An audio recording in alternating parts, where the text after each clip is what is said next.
Good morning, or it's evening. Good evening, King Philip Middle School families, and maybe you have some students with you. It is a pleasure to welcome you to our seventh grade virtual open house. This is the first one that we've ever done this year, I should say. And so this is our third night, though, of our virtual open house nights. And I was thinking today, as I was driving back to school, why didn't we do this all in one night again? I feel like we could have done that. There's no parking.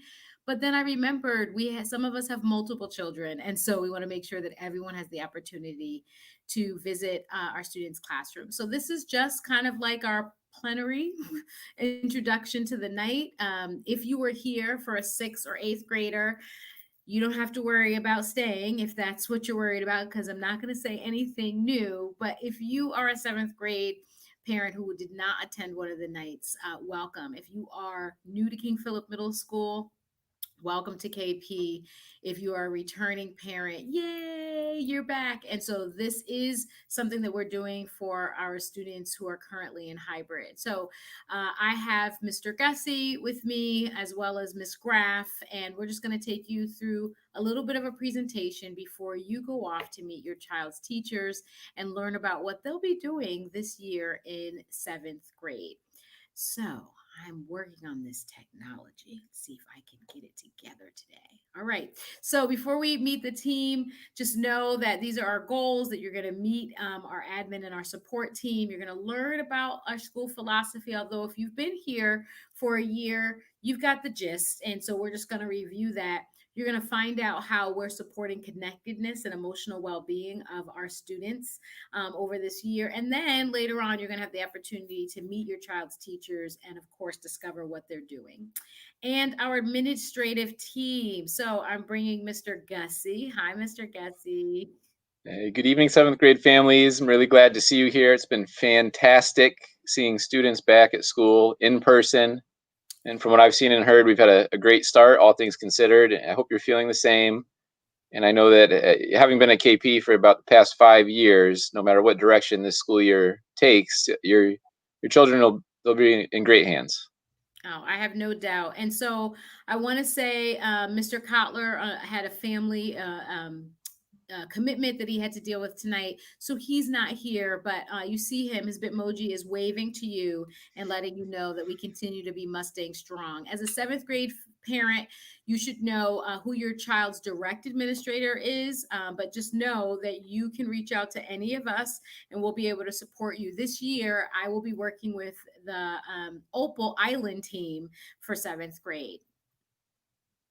Yeah, and I'll be working with the Sapphire team, and Mr. Kotler, as you can see on the slide, is associated with the Ruby team. That being said, though, we all work really closely together and communicate well, so we share responsibilities quite a bit. So if you can't get a hold of Principal Wright about an Opal issue, you can reach out to me or Mr. Kotler and vice versa. Absolutely. And so as we go forward, just our focus for this year, if you say this doesn't deviate from our philosophy at all, we still are focused on supporting students' academic success. I mean, that's why we're here. That's why we exist, to support students' academic success. But those of you who have been with us, and if you're new, we know that it's just not the academics alone that we need to be concerned about our students' social and emotional well-being. And that comes from teaching them skills, how to address, relationship building skills, decision making skills, how to regulate emotions when we feel a certain way, how do we deal with conflict. All of those are skills that we all learn, or we're still learning. And so we see it as part of our responsibility as we teach the whole child to do that as well. We're going to be focusing on cultivating community given this pandemic and the school shutdown last year in terms of the brick and mortar building. We know things look different, if they feel different. And so, how do we build community while still staying safe in the midst of these restrictions? And so we're going to be focusing on that. And some of our teams are already finding ways to do that, to give opportunities for students to connect with each other, with their teachers in ways that are safe, but still allow them to get to know one another. And then finally, we're going to be focusing on social justice and anti-racist education. And this is a district goal and aim, and it's not new. but we are more targeted this year. And so some of you may have had some conversations. We started that process in our advisory today, and we'll be doing it again tomorrow. Thursdays and Fridays will be those days. And so, just so you're aware, those are our focus areas for this coming year. Mr. Gussie. Sure. And we know, as Principal Wright said, academic progress, growth, and success is kind of the primary goal of school. But those other priorities that she discussed, while important in their own right, also help students be more successful in academics. If they're feeling socially and emotionally well, if they feel cared about, no matter their identity, and like they're valued in our community, we know they do better academically, they learn more. So these things all work together well. Um, we have a variety of support staff. You've probably already met your team teachers, either at least through their letter or potentially through video. But some other folks you may not have met yet include our ESOL staff, Ms. Kaczynski, who's our English learner teacher. Amanda Golder works across the district supporting English learners and their families. Our math interventionist, Ms. Martucci, teaches math intervention at King Philip, has for many years, and this year is also teaching students at Sedgwick, Bristow, and in the remote learning experience virtually. So she's got an interesting job this year. Some other folks whose jobs have become infinitely more interesting this year are Ms. Condon and Ms. Salhab, our school nurses. We also have 2 reading specialists, which again, we're sharing with the remote school this year, but Ms. Goslin and Ms. Sansusi. We have several special education teachers that work with the 7th grade, and they're all listed there. We have a new speech language pathologist, Ms. Robbins, and Ms. Foreman is also, Dr. Foreman is also still working with us. And most recently, Ms. Riley. Dr. Joanna Miles is our new school psychologist, and we have 2 new social workers as well, Ms. Markham and Ms. McFadden.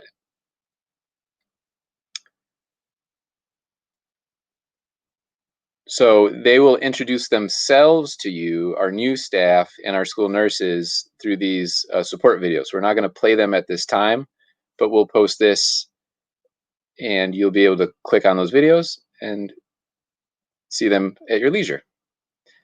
And also with us tonight is Miss Erica Graff. She's going to talk to you a little bit about our school counseling program and specifically her role with your children this year.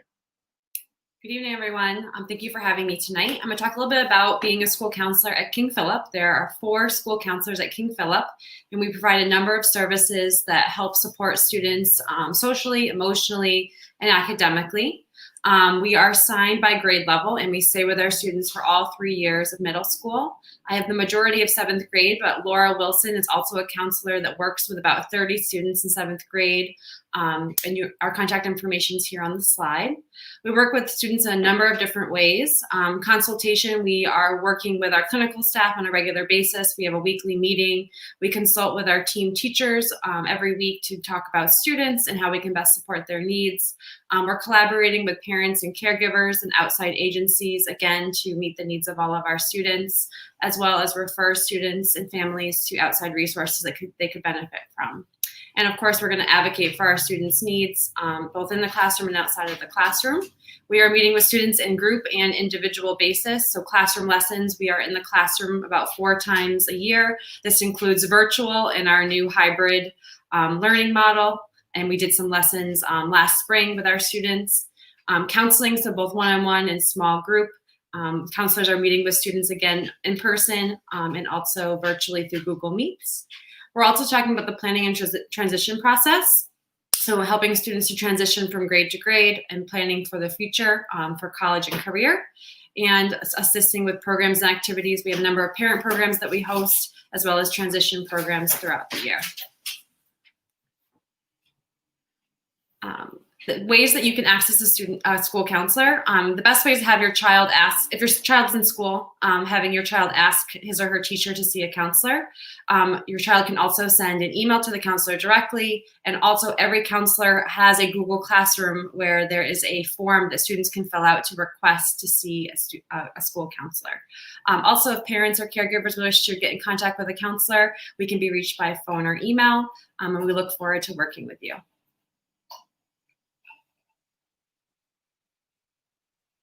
Thank you, Ms. Graff. Thank you. So Ms. Graff talked about how she supports students to make sure they're appropriately supported in school, in classrooms, and also beyond. But we recognize it's always a partnership. So you entrust us to take care of your children, to educate your children, and we rely on you too. And we're really fortunate at King Philip to have such a supportive community in general, and parents and caregivers at home. So these are some suggestions for what you can do to support your student at home. Many of these are things you might already do. So we'll post this slide as well, along with the rest of the slideshow. I know that some students have had some difficulty logging onto Google Meets. That seems to have been better this week. But if you're having difficulty with that, you can reach out to your teacher, your child's teacher, or go onto the website. Also, the King Philip website is a good resource. And on there, if you click on 7th grade teams, it can bring you to your child's team teachers, and all of their contact information is listed there. That's up to date, and it's a great way to get in touch with your child's teachers. So I think Principal Ray, I don't know if you want to review Mr. St. Germain's.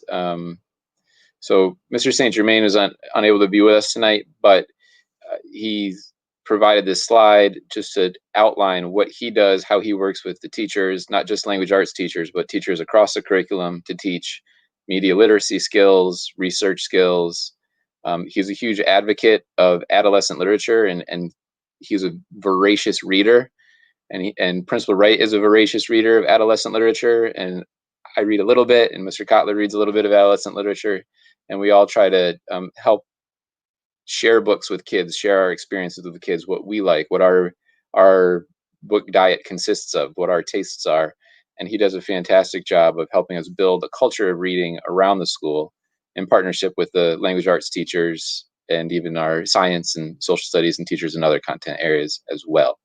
We don't know what a readathon may or may not look like this year. That's been a really fantastic event in the past.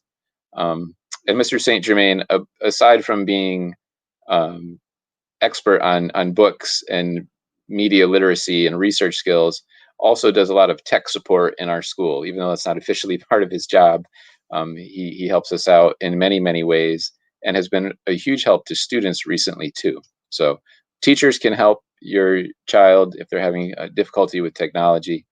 And if they can't, Mr. St. Germain is a good next step. And I think this is maybe the last year where he has his prior students from when he was the library media specialist at Bugby that are still at KP. So he was working at Bugby. Yes, may know him from Bugby. Yeah. That's right. Right. That's right. All right. So these are hyperlinked. So if you go ahead and you click on the website, you'll find out more as well. So if you want to learn more, if you want to remind your child, go to the library website. That's important. So people have been saying, when are we going to have clubs? And we're not going to be able to have them in person, but virtual clubs are coming. They are coming. I'm getting proposals already. I've posted on social media and I sent out to the students. Our diversity club that's one that's definitely going to be happening as well. And so we'll have a menu of what those are. And of course, we'll probably be adding either clubs or after virtual activities to our menu as we go on. But we'll start we leave the first week of August, and I'm really excited about the opportunity. So stay tuned. And these will be available for students who are currently any KP student, whether you're in hybrid or the remote learning experience. So they're coming. Look out for them. Just in terms of our communication, I want you to know that we are committed to staying in touch with you, and so that you're aware. We have a school-wide weekly communication called our KP Connection. It's hopefully we'll be able to move towards twice a month as opposed to weekly, but right now we understand the importance of connecting. I encourage you to spend some time on that document. What I will do is organize it so that the top things are up front, And then there's resources, things like that, that maybe you want to take in at your leisure a little later on. But that is our main piece of communication. Our website is also a great resource. So if you're looking for something, if you can't find something, it should be on our website. And so please look there. And if there's something you think should be there that's not there, let us know so that we can fix that. You email, Google Meets are also ways. We've been having family meetings or parent meetings using Google Meets. It's the beauty of the virtual world right now, is that we are not bound by um, constraints of transportation and timing in the same way. We are on social media, Instagram and Twitter currently. And then we will be having this year monthly lead learner coffee and conversation. And so there are two um, times there. And I don't know, there should be another one that's in the piece. It'll be the 22nd at night, is 6:30 to 7:30. And then there's a morning one if you're not a night person and you like the morning from 7 to 8. So we invite you to join us for those. That was in the KP Connection that was sent out on Wednesday, yesterday. Mr. Gussie talked about that, advisory and conferences. And so just know, as it has been before, your advisory teacher is a key contact for you. We have advisory every day for about 22 minutes. That's where students have their snack time as well as the lessons that we discussed. And so, as you can see, activities and lessons happen Monday, Tuesday, Thursday, Friday. And then Wednesday is our time for our video announcements, with which is what Mr. St. Germain kind of directs. And so, if you have a student who would love to be a part of that and kind of co-anchor that with him, please have them reach out to Mr. St. Germain. Always love to see students involved. And we will have conferences. In the past, they've been student-led conferences. I think that might be how we still go, but I don't know. So here's what you need to know. Go ahead and put the dates on, because conferences are on the district calendar and we will have them. How they look is still to be determined and decided, but make sure that you mark those days, because those are important. All right. I want to say thank you for coming. I'm going to bring up our guests as well. So thank you for coming. We're 3 minutes early. We've given enough time for you to kind of collect yourself and make sure that you're going to the Unified Arts presentation. Also within this presentation is same thing we sent out to you in the email as well, are the KP sites. So you want to go to the 6th, 7th grade UA link. Remember, because you have an outside of WHPS address, they will need to admit you. And you want to see the Opal link. I did update it here because I think the one that we sent in the email we sent out today might have been from the 6th grade one. So please look at the Opal link that your Opal team leader, Ms. Droz, sent you, or you can click the one in here, which is the updated one. Enjoy the evening. Have a great time. You'll see us roaming through the teams. Thank you so much. Thank you for the privilege and the honor of working with your children. I'm so happy to see them. It's the highlight of my day, having kids walk through these hallways. If there's anything that we can do for you, please let us know. Thank you and have a good evening. Thank you. Bye.